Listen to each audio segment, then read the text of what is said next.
بسم اللہ الرحمن الرحیم۔ ناظرین، چوتھا ویلاگ اور پیج ہے 250۔ ناظرین، قرآن کریم کا ترجمہ، تشریح اور تفسیر حاضر ہے آپ کے سامنے۔ معارف القرآن کتاب کا نام ہے، جلد اول سورۃ الفاتح سے لے کر سورۃ البقرہ، پارہ پہلا سے پارہ تیسرا، رکوع 8واں۔ حضرت مولانا مفتی محمد شفیع صاحب رحمۃ اللہ علیہ، مفتی اعظم پاکستان۔ بسم اللہ الرحمن الرحیم۔ الحمد للہ وکفیٰ وسلام علی عبادہ الذین اصطفیٰ۔ جو اسم محمد پہ قربان ہوا ہے، جو اسم محمد پہ قربان ہوا ہے، دنیا میں اس کا پھر بڑا نام ہوا ہے۔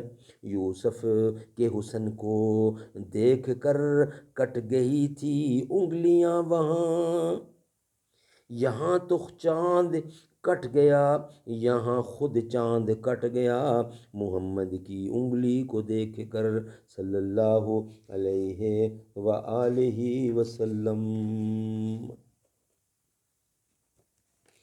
ناظرین، ویلاگ نمبر 4، صفحہ 250۔ اولا يعلمون ان اللہ يعلم ما يسرون وما يعلنون ومنهم امیون لا يعلمون الكتاب الا امانی وانهم الا يظنون فویل للذین یکتبون الكتاب بأیدیہم ثم یقولون هذا من عند اللہ لیشتروا به ثمنا قلیلا فویل لهم مما كتبت ایدیہم وویل لهم مما یکسبون۔ کیا اتنا بھی نہیں جانتے کہ اللہ کو معلوم ہے جو کچھ چھپاتے ہیں اور جو کچھ ظاہر کرتے ہیں، اور بعض ان میں بے پڑے ہیں کہ خبر نہیں رکھتے کتاب کی سوائے جھوٹی آرزوؤں کے، اور ان کے پاس کچھ نہیں مگر خیالات، سو خرابی ہے ان کو جو لکھتے ہیں کتاب اپنے ہاتھ سے، پھر کہہ دیتے ہیں یہ خدا کی طرف سے ہے تاکہ لیویں اس پر تھوڑا سا مال، سو خرابی ہے ان کو اپنے ہاتھوں کے لکھے سے، اور خرابی ہے ان کو اپنی اس کمائی سے۔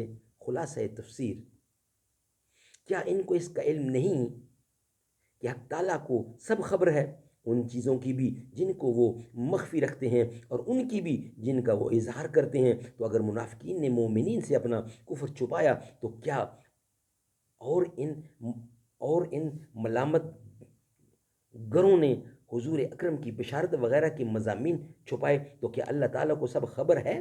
چنانچہ اللہ تعالیٰ نے ان دونوں مضامین سے مسلمانوں کو جا بجا مطلع فرما دیا ہے۔ اس آیت میں تو یہودیوں کے خواندہ لوگوں کا ذکر کر دیا، ذکر تھا آگے ان کے ناخواندہ لوگوں کا ذکر اس طرح فرماتے ہیں کہ اور ان یہودیوں میں بہت سے ناخواندہ بھی ہیں جو کتابی علم نہیں رکھتے، لیکن بلا سند دل خوش کند باتیں بہت یاد ہیں، اور وہ لوگ کچھ اور نہیں ویسے ہی بے بنیاد خیالات پکا لیتے ہیں۔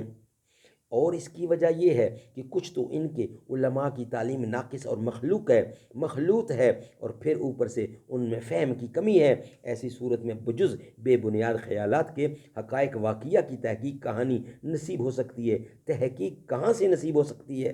بقول شخص کریلا اور نیم چڑھا، اس میں مٹھاس کہاں؟ اور چونکہ اس کی ان تو ہم پرستی میں ان کے علماء کی خیانت بڑا سبب ہے، اس لیے جرم میں بھی وہ اپنے عوام سے زیادہ ہوئے۔ اسی کا بیان اب یہاں کرتے ہیں۔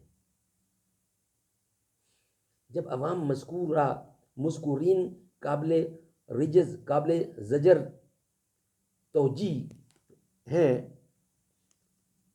زجر و توبیخ ہیں، اور ان کی جہل کا اصل سبب ان کے علماء ہی ہیں، تو بڑی خرابی ان کو ہوگی جو لکھتے ہیں بدل صدل کر کتاب تورات کو اپنے ہاتھوں سے، اور پھر عوام سے کہہ دیتے ہیں کہ یہ حکم خدا کی طرف سے یوں ہی آیا ہے، اور غرض صرف یہ ہوتی ہے کہ اس ذریعے سے کچھ قدر قلیل وصول کر لیں، سو بڑی خرابی پیش آوے گی، اور ان کی اس تحریف کتاب کی بدولت بھی جس کو ان کے ہاتھوں نے لکھا تھا، اور بڑی خرابی ہوگی ان کو اس نقد کی بدولت بھی جس کو وہ وصول کیا کرتے تھے۔ فائدہ: عوام کی رضا جوئی کے لیے غلط سلط مسئلے بتلا دینے سے ان کو کچھ نقد وغیرہ بھی وصول ہو جاتا تھا اور ان کی نظر میں وقت اور وقار بھی رہتا تھا۔ اسی غرض سے تورات میں لفظی اور معنوی پھیر پھار بھی کرتے رہتے تھے۔ اس آیت میں بھی اس پر وہی سنائی گئی ہے۔ ناظرین، 4 ویلاگ کمپلیٹ ہوئے۔ ویلاگ نمبر 5 کے ساتھ انشاءاللہ آپ سے ملاقات ہوگی۔